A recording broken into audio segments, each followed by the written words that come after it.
Puji Tuhan, salam sejahtera bagi kita semua. Saya yakin dan percaya kita semua adalah orang-orang yang diberkati Tuhan. Dan pada kesempatan yang indah kali ini, kita akan mendengarkan renungan singkat lewat santapan rohani pada saat ini. Dan sebelumnya kita akan berdoa terlebih dahulu. Bapa dalam sorga, kami mengucap syukur buat kasih setiamu dalam kehidupan kami. Kami boleh ada sampai saat ini itu semua karena kemurahan Tuhan bagi kami semua. Dan kesempatan yang indah kali ini ya Tuhan, kami rindu untuk mendengarkan kebenaran firman-Mu. Berbicara lewat hamba-Mu, dan biarlah kebenaran firman-Mu kali ini terus menguatkan pribadi kami, terus meneguhkan iman percaya kami kepada Engkau Tuhan. Terima kasih Bapa di surga. Kami serahkan semuanya ke dalam tangan Tuhan, dan biarlah Tuhan yang beracara mengambil alih setiap pemberitaan firman-Mu pada saat ini. Dalam nama Tuhan Yesus Kristus kami berdoa dan mengucap syukur. Haleluya. Amin. Puji Tuhan. Bapak Ibu Saudara yang diberkati Tuhan, pada kesempatan yang indah kali ini saya mengangkat tema jangan mendua hati. Sekali lagi tema kita pada kesempatan kali ini, jangan mendua hati. Ayat firman Tuhan yang akan mendukung tema kita pada saat ini terdapat dalam Yakobus pasal yang pertama ayat yang ke-8. Yakobus pasal yang pertama ayat yang ke-8, saya akan bacakan bagi Bapak Ibu Saudara. Demikian firman Tuhan. Sebab orang yang mendua hati tidak akan tenang dalam hidupnya.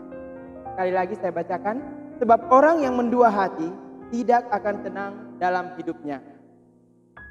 Puji nama Tuhan Bapak Ibu Saudara yang diberkati Tuhan. Kalau ada sebab pasti ada akibatnya. Ya kan? Bagaimana cara kita agar tidak mendua hati kepada Tuhan?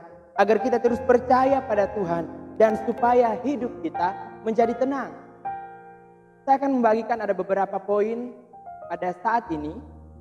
Bagaimana cara kita agar kita tidak mendua hati kepada Tuhan?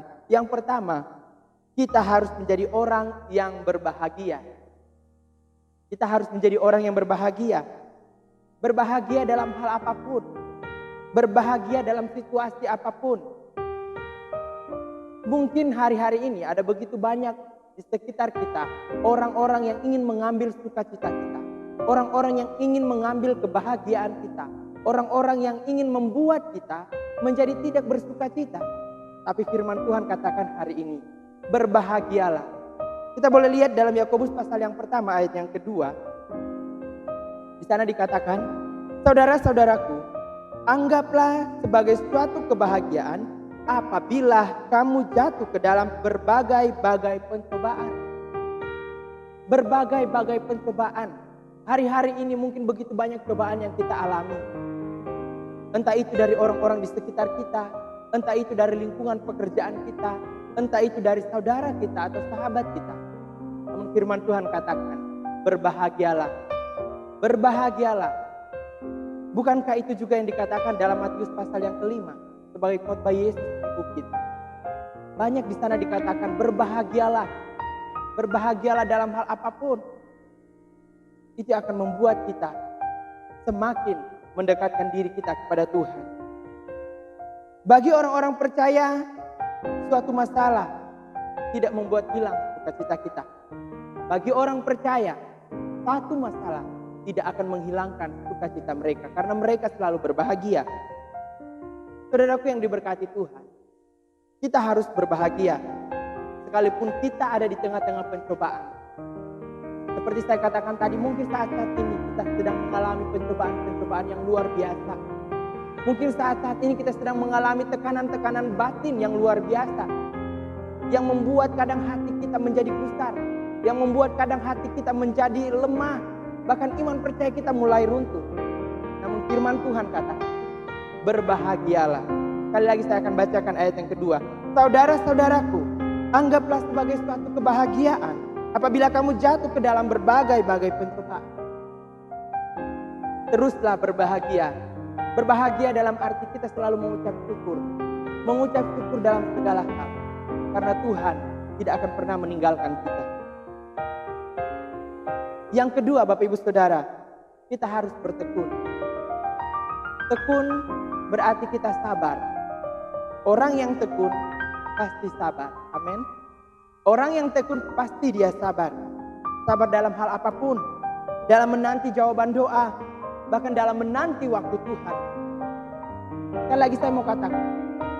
Orang yang tekun pasti dia akan sabar menanti setiap janji-janji Tuhan, bahkan setiap jawaban-jawaban doanya. Karena kalau kita tekun dalam menghadapi ujian, bahkan apapun itu, kita akan menjadi orang-orang yang kuat. Terlebih iman kita akan semakin bertambah teguh di dalam Tuhan.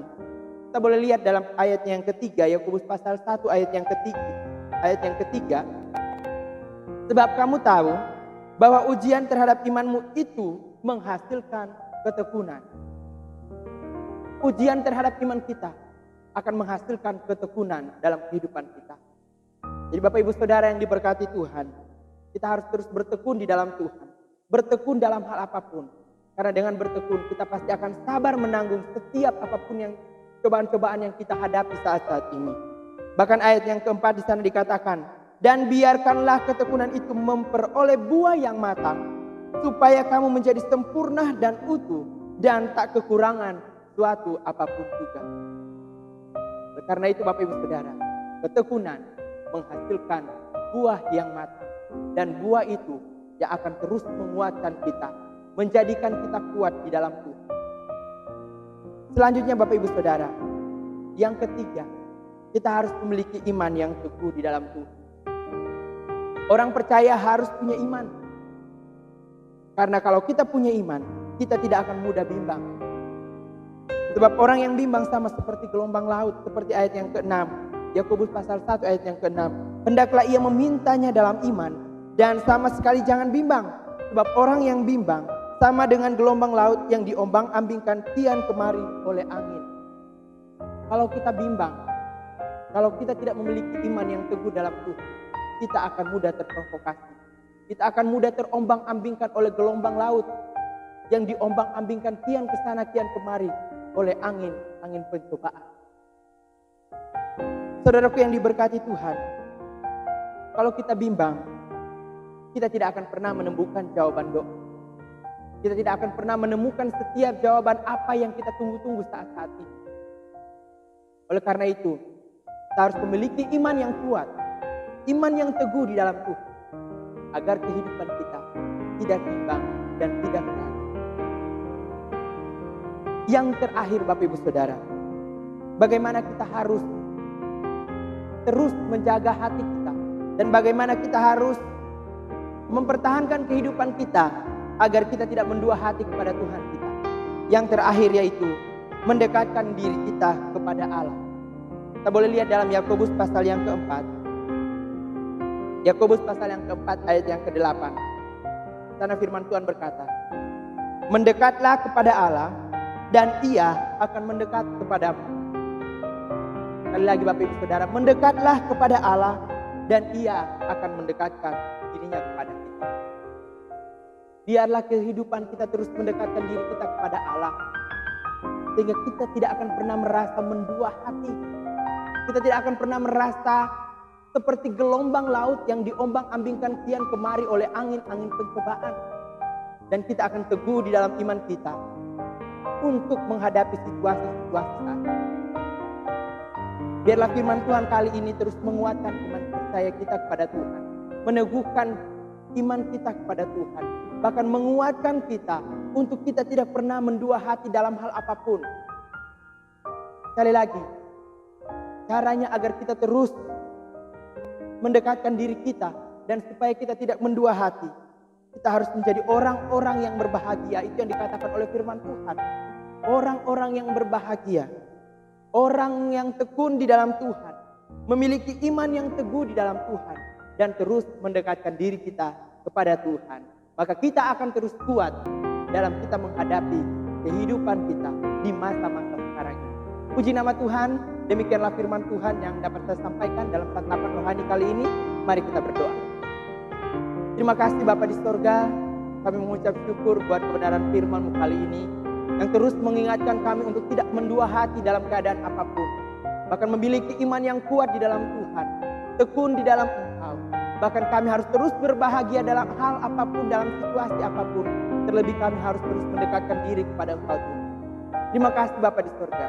Biarlah firman-Mu ini terus menjadi pedoman dalam kehidupan kami, terus menjadi penuntun dalam setiap langkah kehidupan kami. Bahkan firman-Mu ini yang akan terus membuat kami untuk semakin hari semakin mendekatkan diri kami kepada Tuhan. Terima kasih Bapa di sorga, biarlah firman-Mu ini sampai ke telinga-telinga saudara-saudara kami, sehingga mereka terus bertumbuh di dalam. Terima kasih Bapa di sorga, kami akhiri santapan rohani pada kali ini. Dan kami mengucap syukur, kami alaskan doa ini hanya di dalam nama Tuhan Yesus Kristus, yang adalah Tuhan dan Juru Selamat kami yang hidup. Haleluya. Amin. Puji nama Tuhan, demikianlah santapan rohani kali ini. Sampai bertemu di santapan rohani selanjutnya. Tuhan Yesus memberkati.